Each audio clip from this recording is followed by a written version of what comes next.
A lot of people come up to me and they're like, Donnie, what's going on with the White House? What's the deal with them demolishing the East Wing to build a ballroom? And I tell people this kind of thing has happened throughout history, almost happened throughout history, many, many, many times.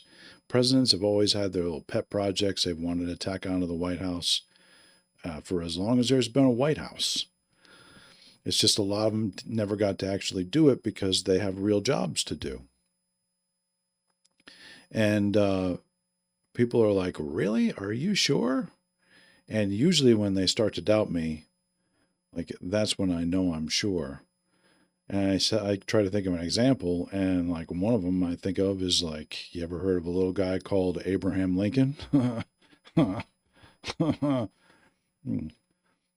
Because he was one of the first ones that wanted to build a ballroom for his wife, Mary Todd Lincoln, who had a background in exotic dancing.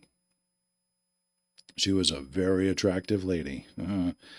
Many people will call her Abraham Lincoln.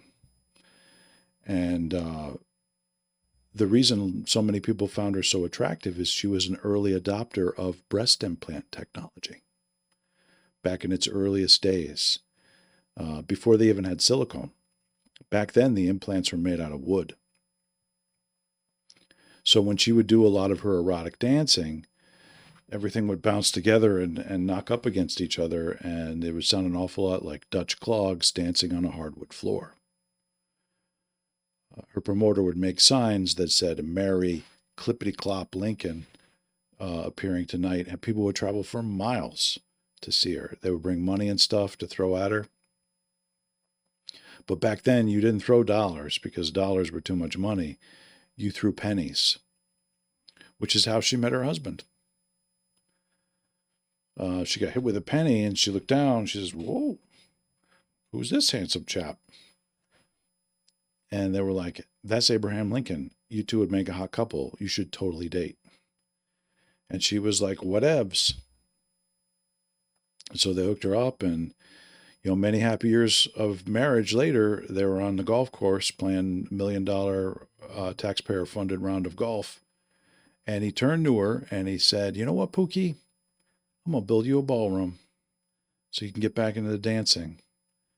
And she liked the idea, but you know who didn't like the idea? The South. They said this northern architectural aggression will not stand. And so it was that, along to a lesser extent, or maybe equal extent, slavery, that caused a civil war. Because back then, the South didn't like black people and they didn't like ballrooms.